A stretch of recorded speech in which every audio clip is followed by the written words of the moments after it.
भीती वाटते गाड्यांची मेन. झालं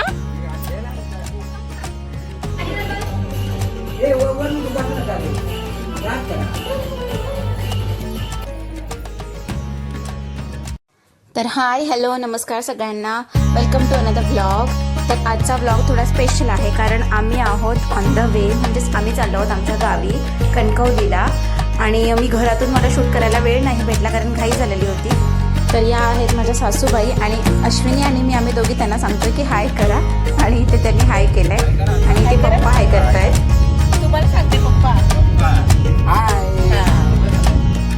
आम्ही ना घरातून सकाळी 6 वाजता निघालो होतो कारण आम्हाला लवकरात लवकर रात्रीच्या आत घरी पोचायचं होतं. तरी पण नाही म्हटलं तरी 12 तास तरी लागतात ट्रॅव्हलिंगला. आणि इथे मी फुल तोडून घेतले होते, पेट्रोल पंपला थांबलो होतो तर. आणि इथे यांची मस्ती चालली होती, बडबड चालली होती. आजी आजोबा मी ह्यासोबत गप्पा मारत होते. त्यानंतर ती छान छान तोडलेली फुलं आम्ही देवाला घातली.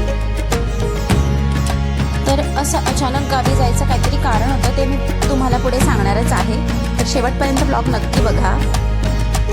आणि इथे बघा वातावरण कसं झालंय, खूपच दव पडले होते, धुकं पडली होती आणि आम्ही मस्त एन्जॉय करत होतो. हे वातावरण भारी वाटत होतं, खूप मजा येत होती आम्हाला ट्रॅव्हल करायला.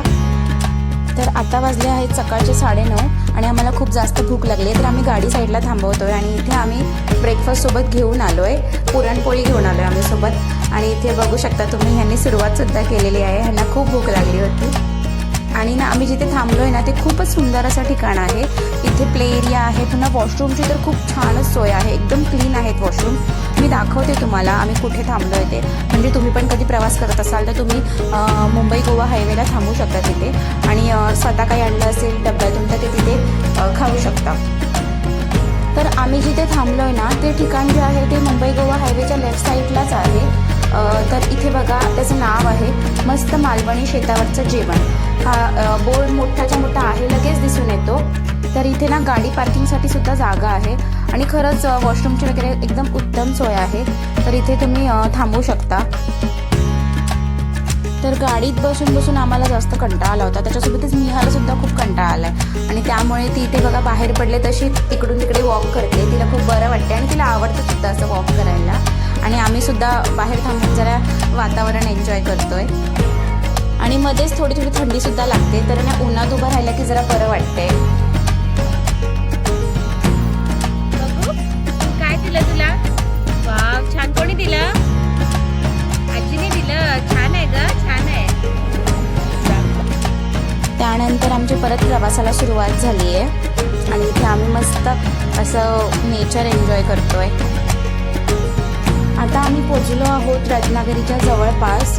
आणि आता त्याच्यानंतर आम्हाला खूपच खराब रस्ता भेटतोय मध्ये मध्ये, त्याच्यामुळे आमची गाडी भरपूर स्लो झालेली आहे आणि आम्हाला वेळ लागणार आहे असं वाटतं. तसं पण आहे ना, मला कणकवलीला जायला गाडीतून गेलो ना की नेहमीच 12 तास तरी लागतातच असं थांबत वगैरे. तुम्ही बघू शकता रस्ता बघा कसा खराब दिसतो, सगळीकडे काम चालू आहे रस्त्याचं.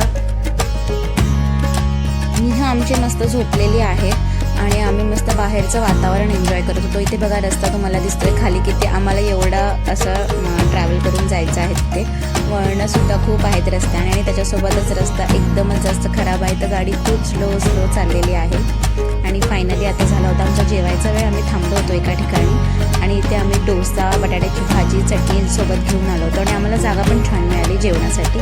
तर आम्ही मस्त जेवण केलं आणि फायनली आता वाजले आहेत 3:30 दुपारचे आणि आम्ही पोचलो आहोत कणकवलीला.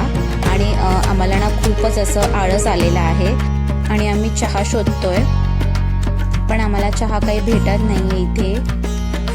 मग शोधता शोधता मध्येच आई पप्पा उतरले आणि मार्केटमध्ये भाजी वगैरे घ्यायला गेले. आणि आता आम्ही ना आम्हाला एक ठिकाण भेटलेलं आहे गुळाचा चहाचं, तर आता आम्ही मस्त तिथे चहा घेणार आहोत. तर इथे बघू शकता तुम्ही आमचे फेस कसे झाले ट्रॅव्हलिंग करून, स्वेलिंग आलंय खूप. आणि हा बघा आमचा स्पेशल चहा. खूपच बरं वाटतंय चहा घेऊन इथे, कारण असं एकदम आळस आला होता आणि चहा घेतल्यावरती ना फ्रेश वाटतंय. आता फायनली आता घरी पोचलो. बरोबर आम्हाला 4 वाजले घरी पोचायला. तर आमचं घर आहे ना एकदम रस्त्याला लागूनच आहे, म्हणजे ना जिथे आमचं घर आहे ना तिथेच बस स्टॉप आहे. बस तिथेच ST असतात ना त्या तिथेच थांबतात. घराच्या इथेच ST स्टॉप आहे. तर इथे मी आधी मिहाला फ्रेश केलं आणि गावीला भरवायला सुरुवात केली, कारण तिने काही खाल्लं नव्हतं जास्त. आणि ती इथे बघा आमच्या शेजाऱ्यांच्या ना कोंबड्या वगैरे आहेत, तर त्यांना बघत बसले, त्यांच्यासोबत खेळते. तर इथे निहा खेळते तोपर्यंत मी तुम्हाला आमचं घर दाखवते गावचं. तर ही आमची गाडी आणि इथे वरती आहेत आमची नारळाची झाडं. आकाश किती सुंदर निळं निळं वाटतंय बघा. आमच्या घरालाच लागून आमच्या शेजाऱ्यांचं सुद्धा घर आहे. इथे आमच्या इथे 2च घरं आहेत जी आजूबाजूला आहेत. आणि हे आहे आमचं घर. स्टेअर्सने चढून जावं लागतं. लेफ्ट साईडलाच आंब्याची झाडं आहेत, त्यानंतर बऱ्याच फुलांची झाडं आहेत, पुन्हा नारळाची झाडं आहेत. आणि हे आमचं मोठं अंगण आहे जिथे आम्ही बसतो. कोकणात सगळ्यांचीच घरं अशीच आहेत, म्हणजे जसं बसायला इकडे कोकणामध्ये खळा म्हणतात ह्याला, तर इथे सगळ्यांचीच अशीच सिस्टम आहे. आणि इथे बघा आमची सुंदर अशी तुळस. तर ना मी घराचा जो व्हिडिओ आहे ना हा मी नेक्स्ट डे मॉर्निंगला घेते आहे, कारण आम्ही रात्री आल्यानंतर खूप थकलो होतो, त्यामुळे आम्ही जेवण वगैरे करून झोपलो होतो. आणि मी म्हटलं चला दुसऱ्या दिवशी आपण शूट करूया, तर मी हे नेक्स्ट डे शूट केलं आहे. आणि इथे मी बसले आहे निहाला ॲपल भरवायला. ती ॲपल खात होती आणि निहाचे बाबा शूट करत होते खरं तर. आणि इथे हे आमचा हॉल आहे जिथे आम्ही बसलोय आणि त्यालाच लागून आहे हे आमचं देवघर. इथे कोकणात तुम्ही आलात ना तर प्रत्येकाची देवघरं तुम्हाला अशीच दिसतील, सेम पद्धतीत दिसतील. तर आता मी तुम्हाला सांगते आम्ही असे अचानक गावी का आलो आहोत, त्याचं काय कारण आहे ते. तर त्याचं कारण असं आहे की आमचं ना 35 वर्षापूर्वी ग्रामदेवताचं मंदिर जे होतं ना ते वादळामुळे कोसळून गेलं होतं. तर आता 35 वर्षानंतर त्याचं पुन्हा स्थापना केली आहे आणि त्याचंच उद्घाटन आहे. त्या कारणासाठी आम्ही आलो आहोत गावी. आणि इथे आमची तयारी वगैरे सगळी झाली होती आणि आता आम्ही निघालो आहोत मंदिराकडे.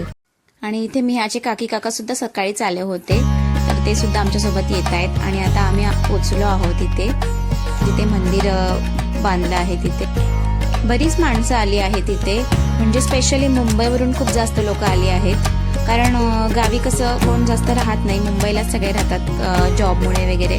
तर स्पेशली मुंबईवरून खूप लोक आली होती. आणि इथे बघा खूपच गर्दी झाली आहे. सगळ्यांनी लाईन लावली आहे. आरतीनंतर सगळे लाईनमध्ये आहेत आणि आम्ही सुद्धा ओटी भरणार होतो इथे, तर आम्ही पण लाईनमध्ये होतो.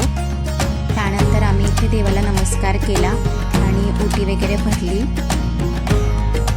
आणि मिहाची इथे भरपूर गडबड चालू होती. ती ना शांतपणे दर्शन सुद्धा करून देत नाही मला. बघू शकता तुम्ही इथे मिहा मध्ये मध्ये आहे माझ्यासोबत.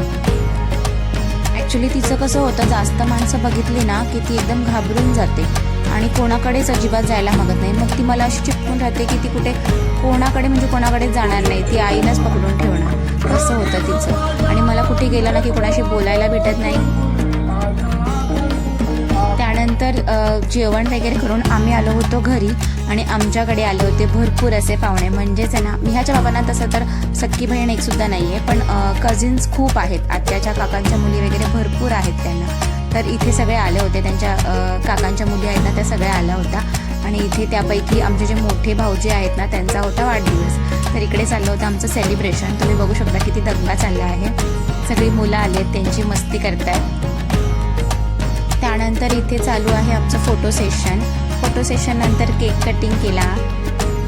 आणि खरं सांगू का, गावी आहे ना एकटं असल्यानं अजिबात करमत नाही. माणसं सगळी असली ना मग मज्जा येते राहायला, थोडा टाईम पण जातो आणि मस्ती मज्जा होऊन जाते. तर इथे आम्ही भाऊजींचा छोटासा बर्थडे सेलिब्रेशन केलं. त्यानंतर ह्यांचा इथे खूप दंगा चालू होता, डान्स वगैरे चालू होता.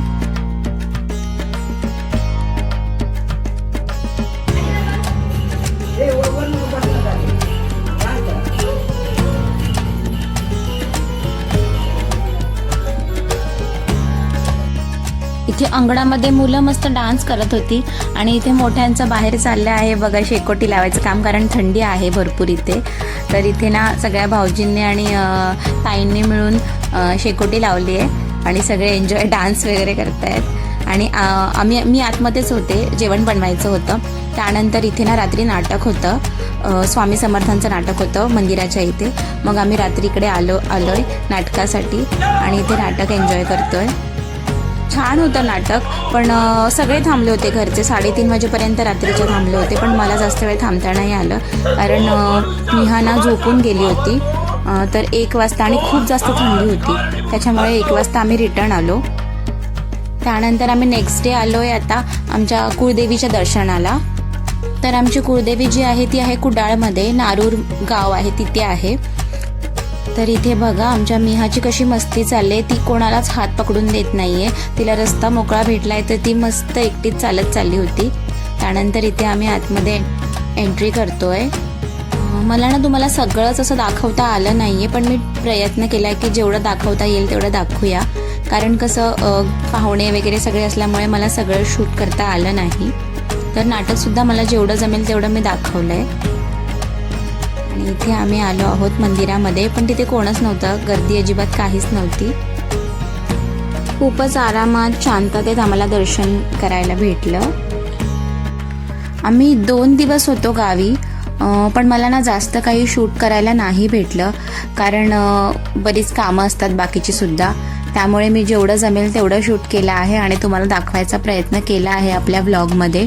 तर नेक्स्ट टाइम जेव्हा मी गावी येईल ना तेव्हा मी तुम्हाला खूप व्यवस्थित सगळा व्लॉग दाखवेल. तर आता इथे वेळ आली आहे व्लॉग एंड करायची. तर व्लॉग तुम्हाला आवडला असेल तर प्लीज नक्की लाईक करा, शेअर करा आणि सबस्क्राईब करा. आणि छान छान कॉमेंटसुद्धा करा तुम्हाला व्लॉग कसा वाटला ते. आणि गावचे व्लॉग आहे ना मी बनवेल जेव्हा गणपतीमध्ये ना खूपच मज्जा असते, त्यावेळेस मी गावी येईन तेव्हा नक्की बनवेन आणि अपलोड करेल. तर बाय.